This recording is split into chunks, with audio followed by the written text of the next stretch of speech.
All right. So it is March 8th, 2023. We are back with Brian Norris. It's been a couple of weeks. A lot of people, one and only Brian Norris. I had a lot of people actually, even on Twitter, sending some messages asking when you guys going to do another video. I said, I cannot wait. Just got tied up a little bit, and we are back. And we'll tell you when. Yeah, we'll tell you when. We'll tell you Brian when. will tell me when he's ready. Yeah.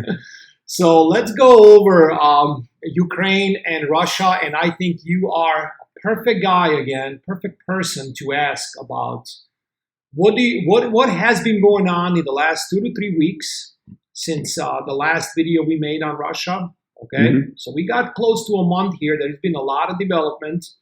And for those that are first time tuning in or have not listened to any videos that we did together, Brian has been in the Army for over 20 years, just recently retired, first sergeant here. And I would like to just hand the mic off to you and let us know what's been going on, because all of this is tied up with monetary stuff, everything that's on this channel. And it's very important to keep up with geopolitics and something this big. So go ahead, man. Well, it's good to be back. Thank you. Happy to be here. It's fantastic. I've missed you, buddy. Same here. Yeah, it's been a while. Here. So lots been going on in Ukraine. The offensive is officially taking place now, and it's just a matter of time before this entire situation in Ukraine is done to the benefit of the Russians, right? What I'm interested in waiting to see is Russia has 300,000 troops on the southern front there in Belarus. Once they cross the berm entering in the north once they cross heading south into Ukraine, that's game over, all she wrote. They don't have the manpower. The Ukrainians have been literally going around and arresting young women, young men, teenagers, old men and women. Just real quick, when you said game over, can you go back on that? Well, I mean, you can define game over in a lot of different areas. It's ultimately going to be up to the Ukrainians. Are they going to surrender and give up the territory, or are they going to force the Russians to decimate and destroy everything that's in front of them? To this point, Putin has been remarkably restrained. His orders have been to restrain and limit the lives of the civilians in Ukraine, to limit the destruction of the infrastructure and buildings in Ukraine, to the general's chagrin. Like, they have not wanted to be as restrained as they have been.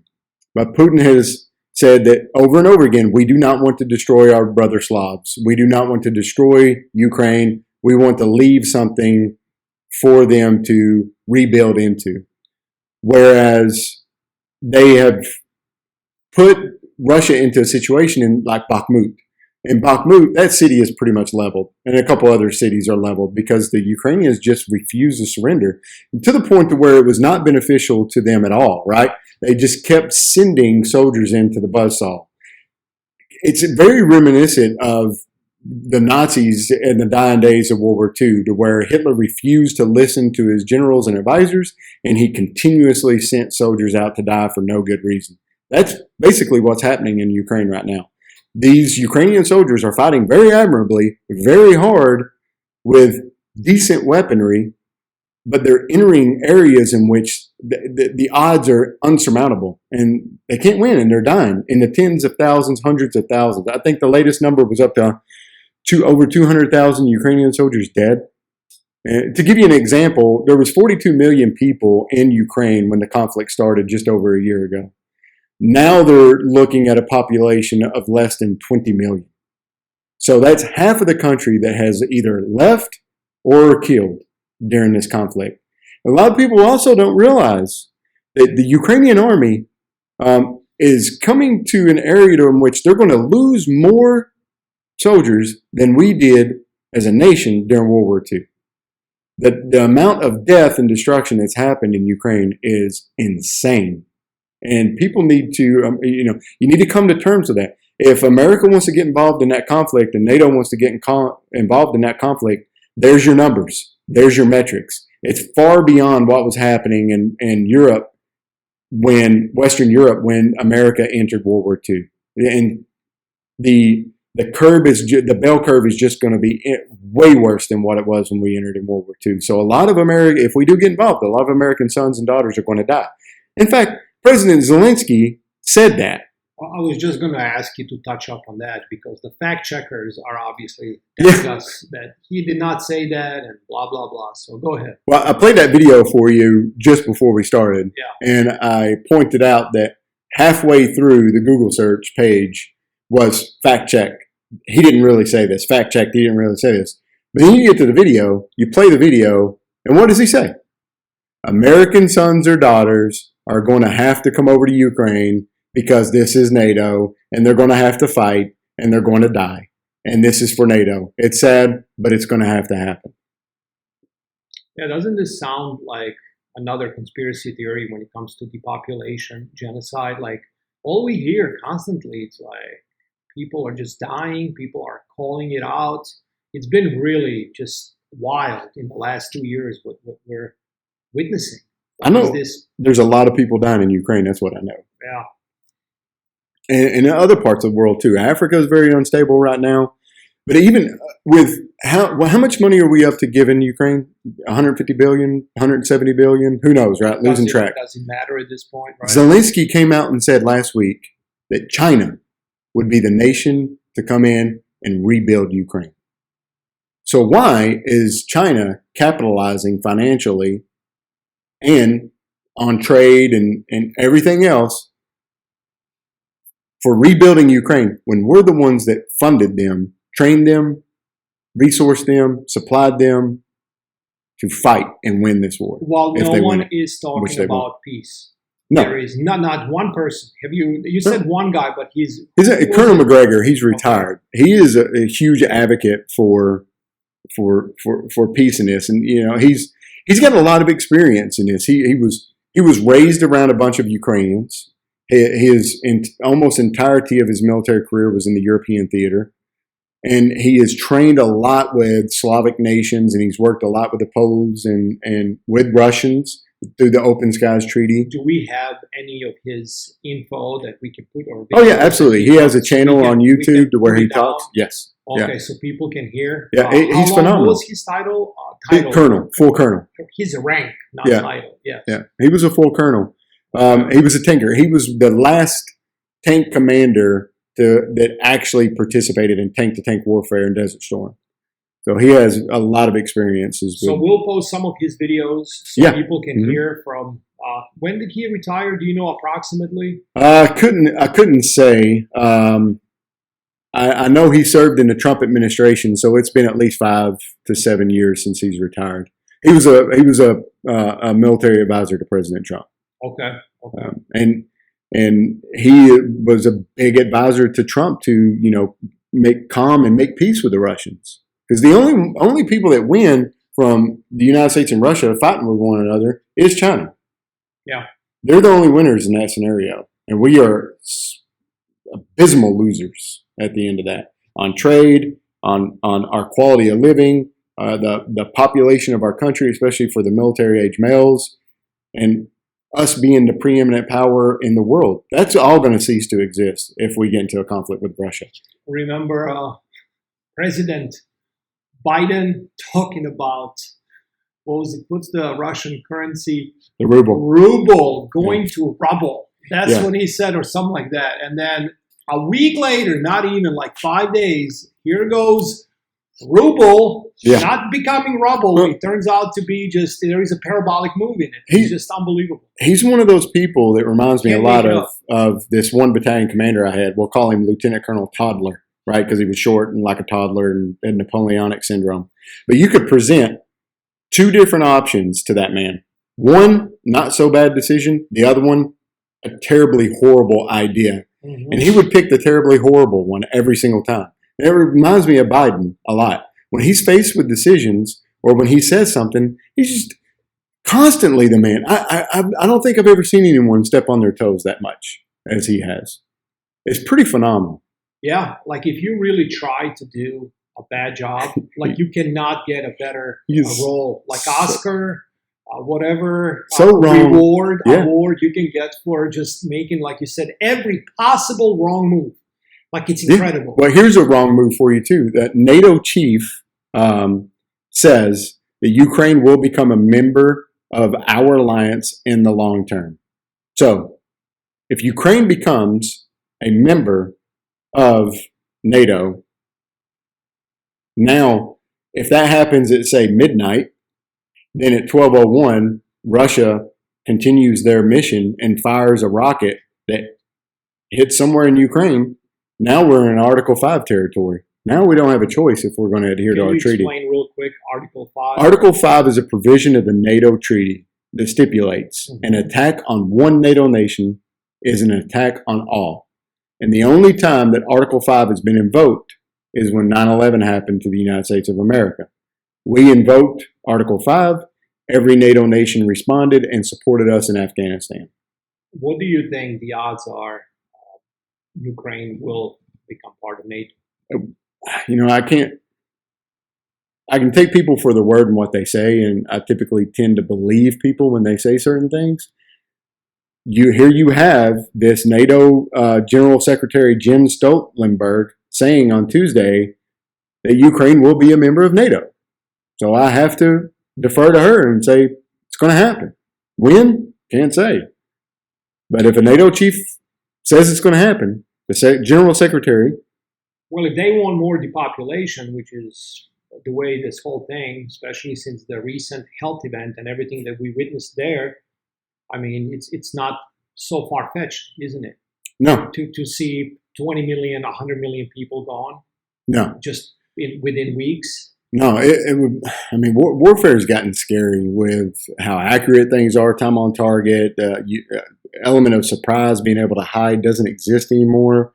And we're way behind the power curve with these weapon systems, right?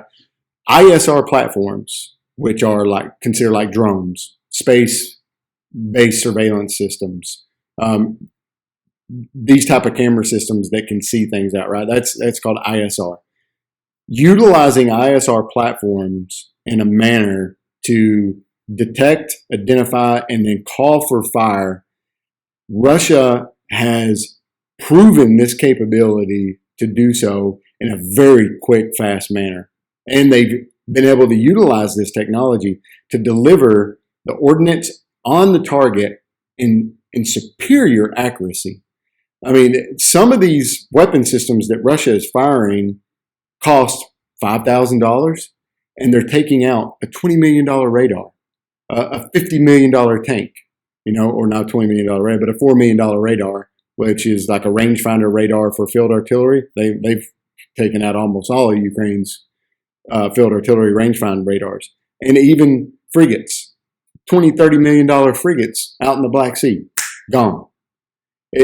That capability, if you think about it, you can put a cheap drone up in the air, tons of them, thousands of them, and equip them with FLIR, forward-looking infrared, right? Night vision and high-definition cameras for daytime. When can you get away from them? And they're not that expensive for a military purchase, especially a major power like Russia. What's difficult to work out is the ability to operate in a joint environment. We still struggle with that today in our military. We focus all the time on joint firepower, right? Coordinating the fires and effects of ground forces of the Marines and Army, air forces of the Navy and Air Force, air platforms of the Air Force and the Navy, and now with Space Force, and then also with sea firepower from the Navy. Working that all together in a joint environment and deconflicting and deciding which platform is going to be the best for every target and how best to support. We struggle with that. It's a difficult thing to do. We have JTACs in embed with the Army and the Marines. We have JTACs in embed with the Navy on their ships. We have Navy people that embed in Air Force headquarters and Army headquarters to try to do this. But it doesn't work very well. One of the reasons it doesn't work very well is we all chose different platforms to utilize for our communications systems. So the Army communication system doesn't jive with the Navy very well at all. In fact, we really can't talk to one another. You have to set up transponders in between one another to relay those messages back and forth, and that degrades time and that degrades connectivity, right? The Russians, they have been able to be very effective in this area. And they've learned their lessons in Ukraine, and they've improved on them. If you look at the beginning of the Ukraine conflict, you would see the drones flying over, taking pictures, and then it would be, 6 hours later, maybe even a day later sometimes before the ordnance would hit that target. They've gotten that down to minutes. Now you'll see a drone pop up, and you will see either a fixed wing platform, a rotary wing platform, or field artillery platforms engaging and destroying that target within minutes. So all this, all over mainstream media, right? Everywhere you listen, they're talking about how Russia's equipment is basically eroding. They have nothing new. Like, you've heard about all this. So everything you just said. You want to hear something about that? I would love to. The army that you paid for, that you and I paid for, that was the most state-of-the-art military equipment in the world, we don't have it anymore. The Taliban has it. Because we left it there. Just recently. What was that, like a year ago? Because the majority of our state-of-the-art ground support equipment was in Afghanistan. And the majority of it stayed That goes back, how bad can you mess up, right? Well, now, a little mess up, or you mess up. Now we have Humvees that go back to the 60s and 70s and 80s that are being utilized by the divisions of the United States Army. That's what we're training on. And right now, that's what we'd have to go to war with. We're not sending Ukraine Javelins anymore because we ran out of them. We're not sending them Stinger missiles anymore because we ran out of them. What do we have to bring to the fight if we was to go right now? What do we have? Well, first we got to figure out which bathroom to use, and then we can go from there. I mean, that's just, it sounds like I'm making fun of my own country, but I'm just pointing out the obvious. Part of that happened, though, is Putin said, let's send our Z team. We're not going to try to kill everyone. We're going to be very restrained in this. And so the Russian generals, they sent their old equipment, and they sent their Z squad. You were talking about that, with like Adidas sweatpants. Conscripts, people from prison, not your most trained. The majority of the people that's in Belarus right now, that's their A squad. Once those guys gets turned loose, and that equipment gets turned loose on Ukraine, it's a completely different game. Because the active units that the Ukrainians are dealing with now in the eastern part of Ukraine, the southern part of Ukraine especially, they're not able to deal with those guys. And that's not the cream. I mean, that's not their Z team either, but it's not the cream that Russia brings to the fight. So they've been doing it, basically it's been like a chess game. I always thought, just based on the way Putin sounds, that he's a really good chess player. Would you agree on that? I'm sure he is a great chess player, but I don't know if it was planned that way or if it just happened that way. I think Putin thought initially that by entering Ukraine, he would force a negotiation and he would be able to carve out some of Ukraine that was Russian speaking and keep it. He really thought that. That's very interesting. So I just want to bring it back just a quick minute here, because this is so interesting. I hope our listeners, make some comments in the section down below what they think about this. But when you go back a month ago, roughly about a month ago, when we did our video that we titled "Russia Has Already Won," it got about 1,100, close to 1,100 views now, which is not a lot for some big channels. For this channel, I thought that one was very interesting. We had a lot of feedback on that, and it all ties up with this. Like when you talk about fact checkers, right? What did really Zelensky say this or not?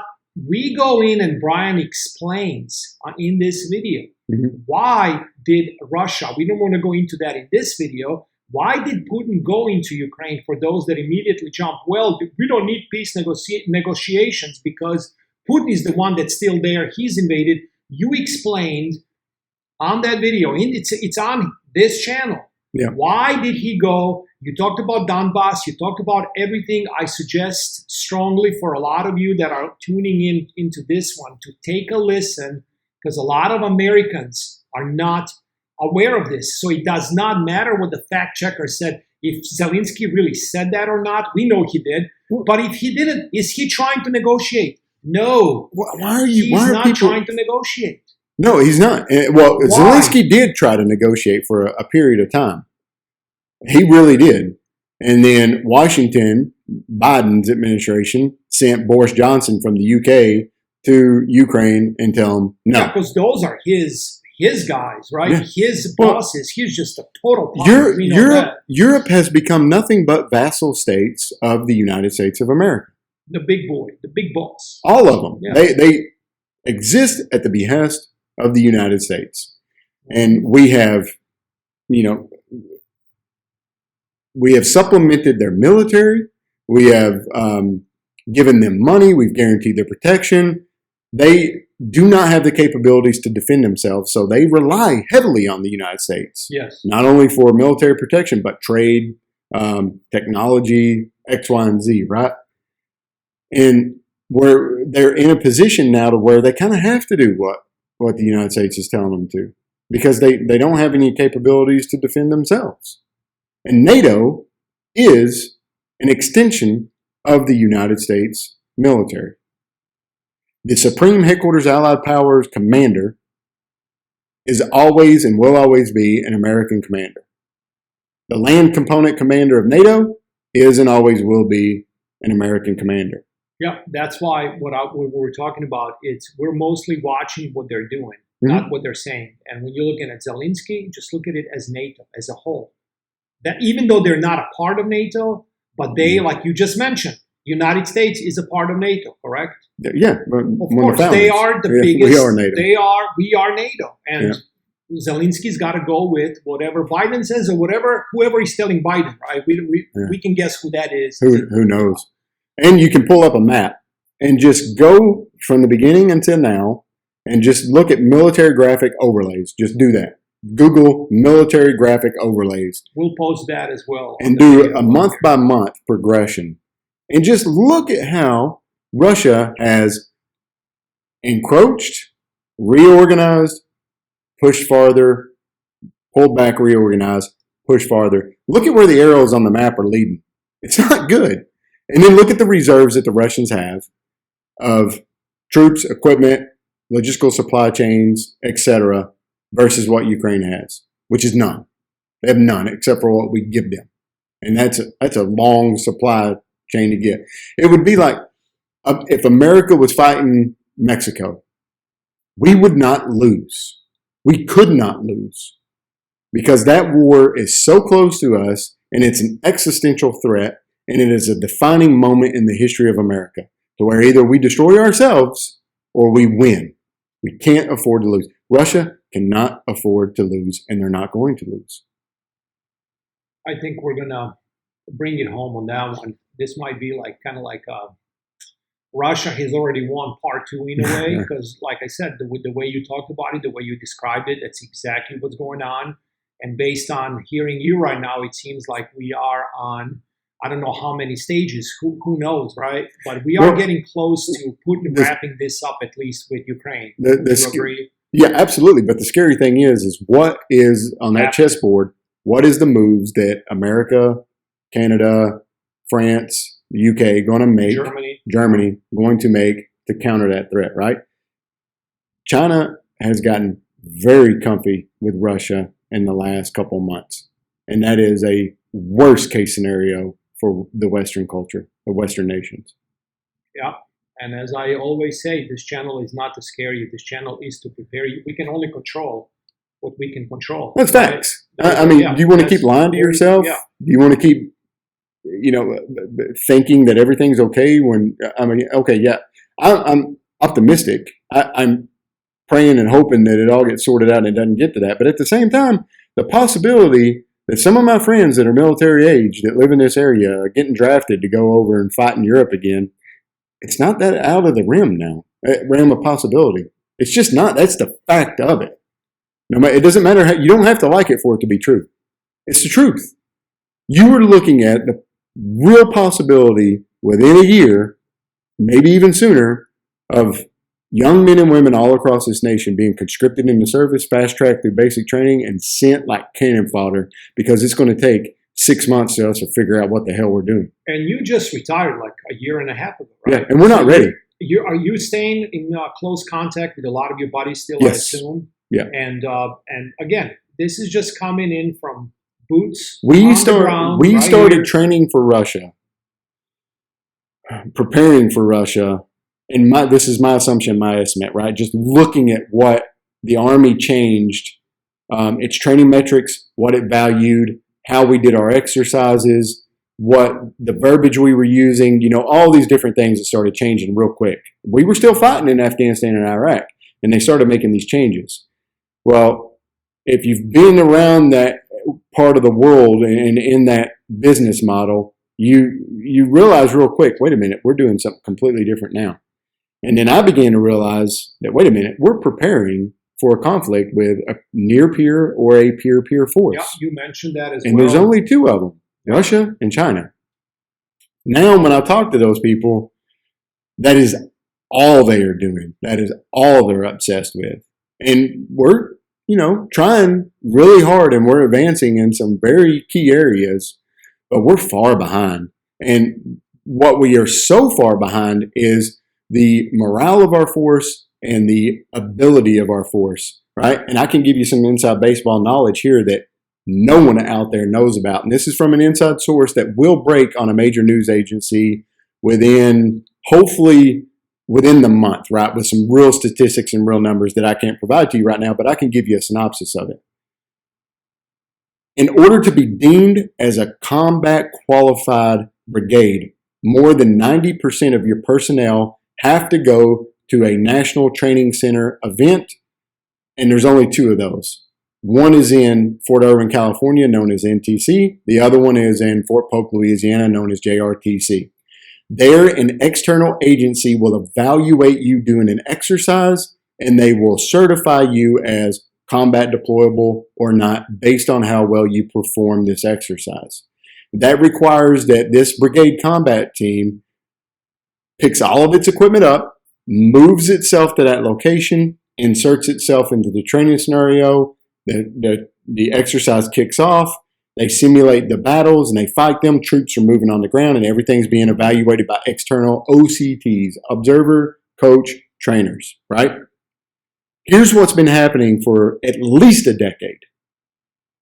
The manpower of our brigades have reduced so much that they don't even have 90% in their formations. So DOD has said, well, you can go with 85, 80. Now, brigades are picking up their people, all of them, no matter what, shipping them to NTC or JRTC, while only 60% of them, typically, on average, are actually going into the box to conduct the training, while the remainder of them are profiles, people that's in trouble, transgender soldiers, sexual assault soldiers, you name it, right? Yeah. For whatever they are, the sick, lame, and lazy. 40%. Or, let's give them, say, 25, 30%, right? Are staying on the cantonment area. The cantonment area is the main base, right? But because they sent all of their people there, they're saying, hey, Big Army, hey, DOD, we sent all of our people there, and look, they said we're good to go and we're combat qualified. Okay, you're combat qualified. In reality, only 60% of them conducted the exercise. And the reason why we know this is true is because when those profile soldiers are back in the rear, guess what medical clinics they use? They use the ones at those locations. Well, they see the surge in the numbers and they can keep track of that data. And when they keep track of that data and they keep the numbers compared to the numbers of soldiers that are supposed to be going into the box, the math doesn't add up. And that still does not account for the soldiers that couldn't even go to the training centers and the soldiers that were there but they weren't medically seen while they were there. So who knows how dismal the numbers actually are. And you're saying in about a month we're going to hear about all this. I can tell you for a fact that there is a whistleblower that is talking to a national news network, and they are doing discovery and validating the facts of everything that is being said. And once that validation is complete, which I have no reason not to trust this individual, we've been friends for way more than a decade, it's going to come out. And it's probably going to get suppressed very, very quickly. Well, we're going to have you definitely back on. Brian Norris here, co-host, and I also want to bring one day, hopefully, Charlie Fukue. You had him on your Spotify channel on Homefront Radio. That's where Brian is. Yep, he does a lot of these good talks with some bankers, lawyers when it comes to politics, monetary policies, and all these wars we all know are bankers' wars in so many ways. And I suggest everyone, we are going to post this video in the description box down below from Charlie to break down the monetary system.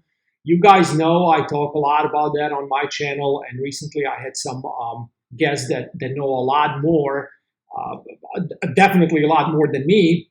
And Charlie, to me, was one of the most interesting people I've ever listened to. And the way he broke down history of monetary policy, it was very similar. I don't know if you're aware of Mike Malone's history of money and all that.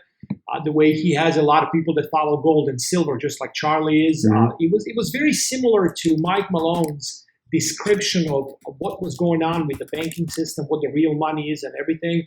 So we will post this, hour-long, very educational facts, history, everything you can put together from this. How old is Charlie? All the wisdom he has. Late 70s. Late 70s. Yeah. Okay, so this gentleman, he is my favorite that I've ever listened to about monetary policy. I have to admit that, and I've never heard of him. And thanks to Brian, I was able to listen to that on his channel. And I'm hoping he can join us on the call one day so listeners can also ask some questions on all that, because all of these wars are connected. So this was slightly off subject, but not really, because this reset that's happening that we're watching, that's not just financial reset, is all connected to wars. And you need to prepare knowing what's coming. And like I always said, you can only control what you can control. If the nuke starts coming down, it is what it is. But at least we can prepare for certain things if that does not happen. And we know the reset is happening. And here's a fact I want to leave you with. You take all that I told you about the active component and their numbers and how bad they are. And then you add this. The monetary system fall apart, basically. Well, no, add this. 80% of Americans aged 17 to 24 can't even join the military. Where are we going to get the soldiers to fight? Well, you just go out on Wall Street and go into cities when they have the Motorola's, whatever, Apple phones. 80% of them are all the fancy unable. Gadgets. They'll just go to war, right? They're unfit for service, 80%. Yeah. So that's what we're saying. You connect the dots here with all that mess going on, and then the monetary reset, it just cannot end well. And you got to be. I don't see how it does. We're going to continue preparing, and we're going to try to guide you guys the best we can here with Brian, with people like Charlie Fukue. We're going to bring more people on this channel to do a lot of interviews. I got some good lineups for Friday. In between me and Brian, we'll do these videos. And if you want to hear more on Brian, go on Spotify, Homefront Radio, and it's on Apple Podcasts. It's on anywhere you can find podcasts. So like, subscribe, share. Yep. I really appreciate you, man. I'm so glad that you, bro. We got back on, and it was good. Hopefully see you sometime, pretty sure next week, so we'll go from there. All right, brother. All right. We're out. See you. Yep. Take care.